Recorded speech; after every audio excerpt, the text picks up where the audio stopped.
तुमने तो खुशी बनानी चाहिए कि एक संत आया जो हमारी पुस्तक पढ़ कर सुना तो रहा, सार्वजनिक कर रहा है। अरे ये मेरे का नहीं सींग पिना, क्यों क्यों दिखाओ है, बंद करवा दो, बंद करवा दो। तेरा गजब वही है, फिर न बेचो क्यों हो तुम, डट जाओ थोड़े दिन। कितने दिन करोगे फंड। ईब तो इन गेला वाह बन रही है कि को पंडित जी काशी पटकाया था और उस नगरी के राजा ने किसी ने बता रखा तू धार्मिक अनुष्ठान यज्ञ याग करा ले, पाठ करवा, किसी के जप करवा ले, जप कोई पाठ करा। ब्राह्मण थे, 7 ब्राह्मण बुलाने थे। अब मंत्री जी को पता लगा भी विद्वान पुरुष है, राजा का काम है, को अच्छे छांट छांट का ब्राह्मण बुलाने पड़ेंगे। एक तो वो बुला लिया जो विद्वान पुरुष था। तो रोजाना एक सोने की मोहर दान करे।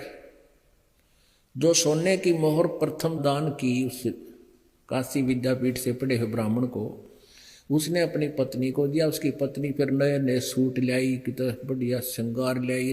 2-3 दिन हो गए।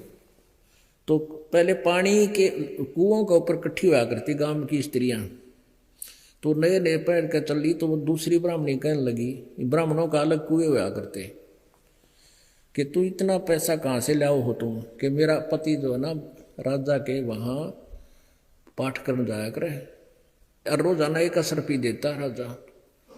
उस ब्राह्मणी ने अपने पति से कहा कि ऐसे ऐसे उसका पति राजा के यहाँ पाठ करने जाता है, और नो सुना और 7 ब्राह्मणों की जरूरत है, अभी तक 1 ही पाया है, आप भी चले जाओ।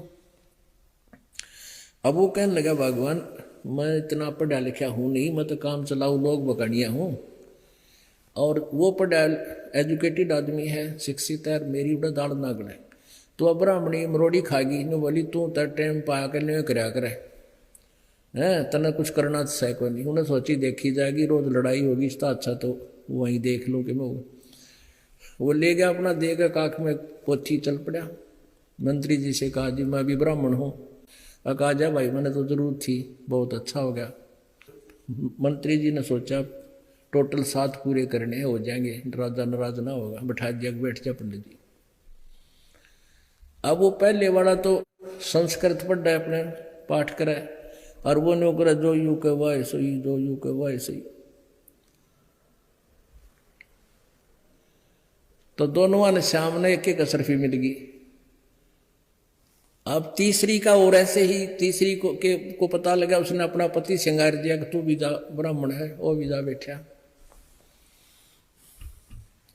उसने पहले वाला तो बोला ठीक, दूसरा ने कहा दो यू का वाय सही, 2 यू का वाय सही, और तीसरा ने कहा कब तक निभाएगी, कब तक निभाएगी। ऐसे ही फिर एक चौथी ने और श्रृंगार दिया अपना, वो भी बैठ गया। तो वो पहला अपना पढ़ता संस्कृत, दूसरा कहता है जो यू का वाय सही, 2 यू का वाय सही। तीसरा ने कहा कब तक निभाएगी, चौथा ने कहा निभ दो जब तक निभाएगी। अब इन पंथा गेला न्यो बन रही है। अब इन सब न पता लग गया, थरी खाल उतरने लग रही है, और तुम्हारे चेले ही भागने वाले हैं थोड़े दिन में। और उनके जो बना रखे ना परिचर, अब उनको पता लग लिया कि भाई बात तो बिगड़ेगी, पर न्यू सोचे हैं देखी जाएगी, इतने निम बन दे जब तक निभाएगी। तो अब ये तो आपने पढ़ा उस राधादास स्वामी पंथ के प्रवर्तक के विचार हैं कि तो शरण पैर, जैसे किसी ने जीवन में ना कार देखी हो, ना पेट्रोल देखा हो, ना ड्राइवर देखा हो, ना सड़क, ना शहर देखा हो, और उसने कितना सुन ली हो, कितने वो जंगली व्यक्ति की तो जंगल में बैठा अपने उन भोले व्यक्तियों पर प्रभु पाक रहा, उन्होंने कहा मैं शहर देख कर आता हूँ, शहर में कार में घूमता हूँ।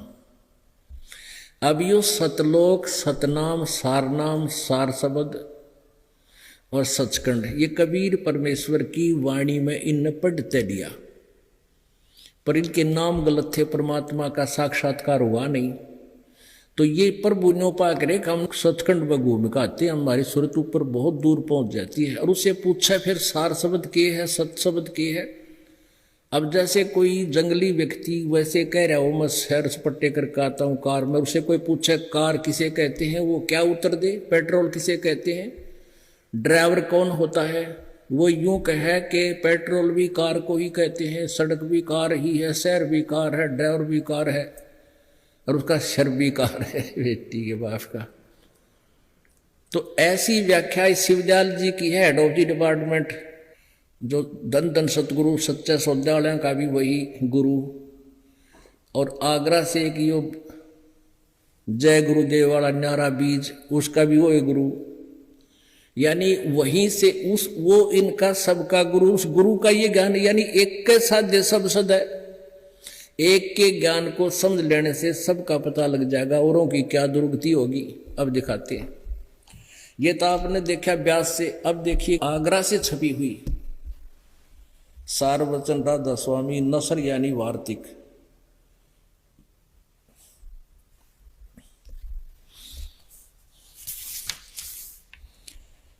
राधा स्वामी दयाल की दया, दयाल की दया राधा स्वामी सहाय। सार वचन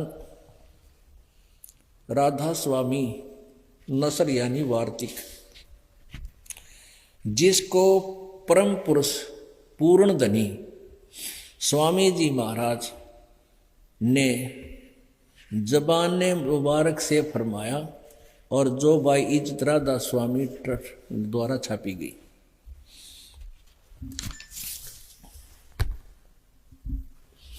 ये प्रकाशक है राधा स्वामी ट्रस्ट, राधा स्वामी ट्रस्ट, स्वामी बाग आगरा से। मुद्रक हैं दी कोरोनेशन प्रेस, छिल्ली ईंट रोड आगरा। ये इनके फोन नंबर हैं, पता कर लियो। अब स्वामी जी क्या कहते हैं, उपदेश खुलासा उपदेश हजूर राधा स्वामी साहब का, ये प्रथम वचन, ये दूसरा वचन, ये वही के वही है, कति ननी अक्षर की मात्रा का फर्क रखा। दफा 1 ये है मुकाम सतनाम और राधा स्वामी कहा है, सिर्फ काम इतना ही वो। और 3 नंबर वचन में जितने आचार्य और महात्मा और अवतार पैगंबर एक हर एक मजमू है, ये वही जो का तू ज्ञान है, ज़्यादा ना पढ़कर अपना काम देखेंगे। सिर्फ संत मंजिल 5वीं यानी सतनाम तक पर पहुँचे, यहाँ पर सतनाम को मंजिल स्थान, राधा स्वामी को भी 8वीं मंजिल। अब चौथा वचन भाग 1 है, ये भाग 1 में प्रश्न नंबर 5 वचन नंबर 4। अब समझना चाहिए कि राधा स्वामी पद सबसे ऊंचा मुकाम है, और यही नाम कुल मालिक और सच्चे साहिब और सच्चे खुदा का है। अब समझना चाहिए कि राधा स्वामी पद सबसे ऊंचा मुकाम है, और यही नाम कुल मालिक और सच्चे साहिब और सच्चे खुदा का है। और इस मुकाम से 2 स्थान नीचे सतनाम का स्थान है, मुकाम है, स्थान का स्थान है, मंजिल की मंजिल है।